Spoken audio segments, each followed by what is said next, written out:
Ó, a primeira coisa para você classificar, ela tem 3 regrinhas que eu estou explicando para meus alunos. Primeiro, você coloca a fórmula estrutural, depois você conta a quantidade de nuvens eletrônicas ao redor do átomo, e aí você despreza os elétrons que estão livres. Por exemplo, quando a gente fala sobre as nuvens eletrônicas, a gente considera o que é uma nuvem eletrônica? Ela pode ser uma ligação simples,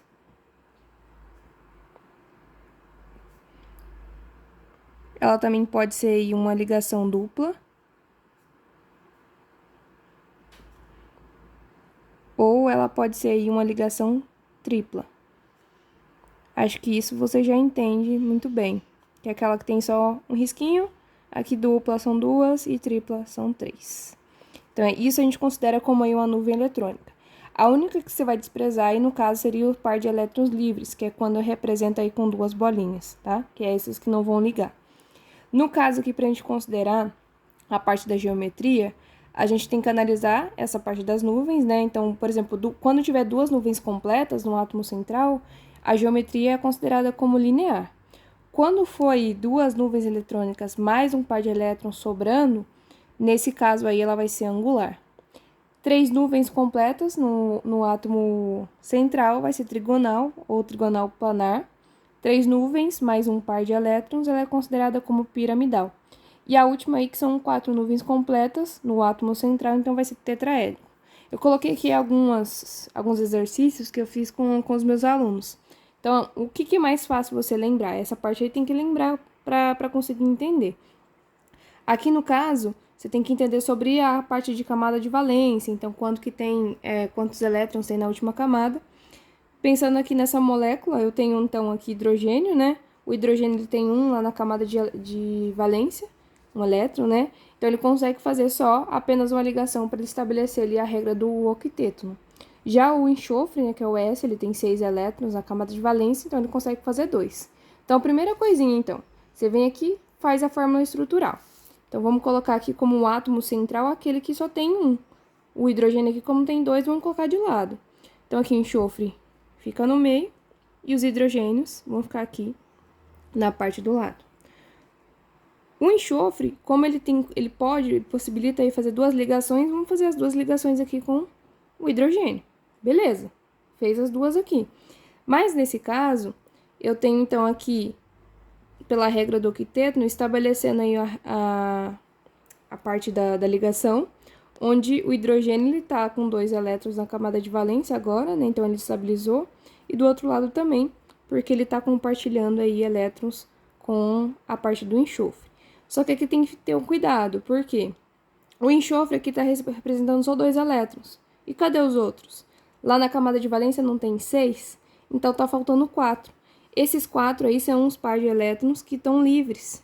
Se são pares de elétrons livres, então quer dizer que isso modifica a geometria.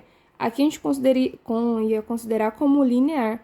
Só que como tem esses pares de elétrons aqui livres, então a gente vai ter que considerar esse tipo de estrutura de geometria molecular como aí angular, porque eu tenho 2 nuvens eletrônicas mais um par de elétrons.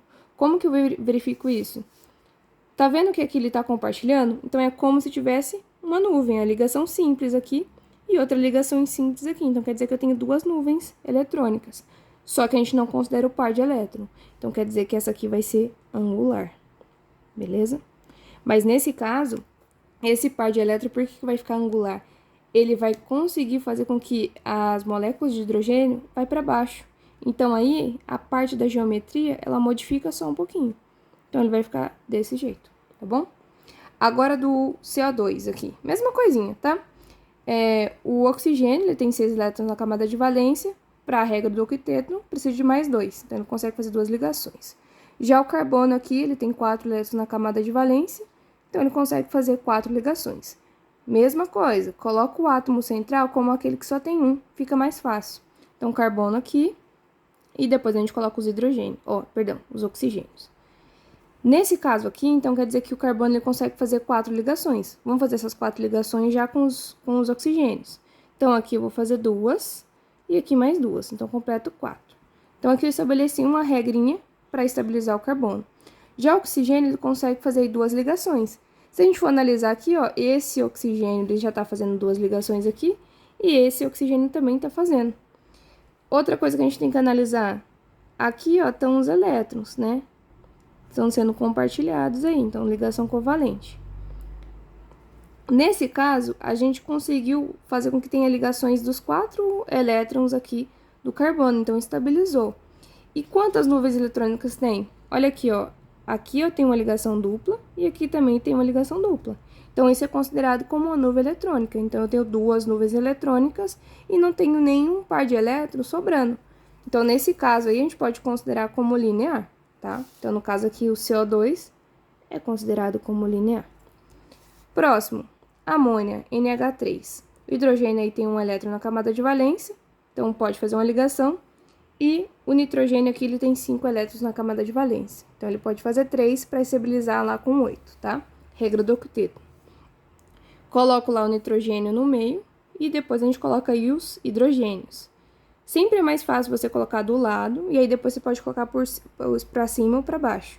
No caso, eu vou preferir colocar aqui para baixo, tá? Então, aí o nitrogênio ele consegue fazer até 3 ligações. Vamos fazer as 3 ligações aqui com o hidrogênio. Nesse caso, o hidrogênio aqui ele já foi estabilizado, porque ele consegue fazer mais uma ligação e ele estabiliza com 2.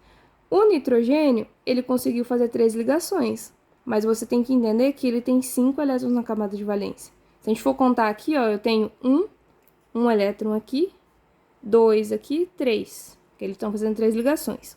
Os compartilhados aqui, 4, 5, 6.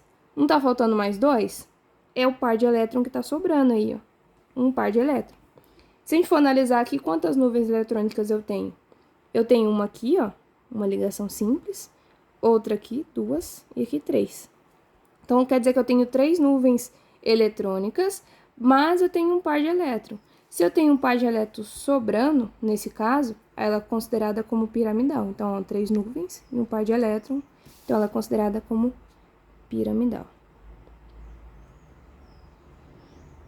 A trigonal é quando tem as 3 nuvens de elétrons, né? Perdão, nuvens eletrônicas, e não tem esse par de elétron aqui sobrando. Então, quando não sobrar aqui em cima, quer dizer que ele vai ser trigonal.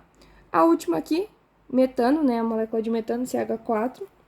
O hidrogênio aqui faz uma ligação, né? Porque ele tem só um elétron. Então, na regra do octeto, lá só pode ser 2 ou pode ser 8. No caso, é mais fácil o hidrogênio ficar com 2. E o outro aqui, que é o carbono, faz 4 ligações porque tem 4 elétrons na camada de valência. Então, novamente, coloco aí o átomo central como aquele que está sozinho, que é o carbono, e coloco os hidrogênios aí do lado, tá? Nesse caso, então, aqui, o carbono ele consegue fazer 4 ligações. Então, vamos fazer as 4 ligações aí entre os hidrogênios. Então, quer dizer que aqui tem elétrons. Vamos colocar os elétrons aqui como asterísticos. Se você observar, aqui a gente tem quantas nuvens eletrônicas? Eu tenho aqui 1, 2, 3, 4. 4 nuvens eletrônicas. E tá sem pares, nenhum par de elétrons aqui livres. Se são 4 nuvens eletrônicas, só pode ser íon tetaédrico. Mas nesse caso, ele não fica, a estrutura, né, da geometria, ela não vai ficar desse jeito aqui que eu tô desenhando. A geometria correta para a gente analisar a parte aqui do tetraédrico é colocar o carbono central, colocar aí a parte de hidrogênio que está na frente, porque aqui a gente tem que pensar em geometria 3D. Então, aqui a gente considera como o hidrogênio que está na frente, ele tem que ser pintado dessa forma aqui, ó. E aí você coloca o hidrogênio. E vai ter um hidrogênio atrás. O hidrogênio atrás é quando você coloca aqueles vários risquinhos, só para representar que ele está atrás. E aí, coloca o certo, né, do que tá do lado da região aí do carbono, o mesmo plano, perdão. E você coloca o restante aqui dos hidrogênios. Então, é como se tivesse aqui o hidrogênio na frente, o outro atrás, e esses aqui estão no mesmo plano, que é o plano 2D, tá? Então, a molécula tetraédrica, ela tem que ter esse formato aqui, beleza? Espero ter ajudado aí. As geometrias que mais caem são essas aqui mesmo. Eu sei que tem outras, mas se precisar de tirar dúvidas com as outras geometrias, eu posso gravar outro vídeo.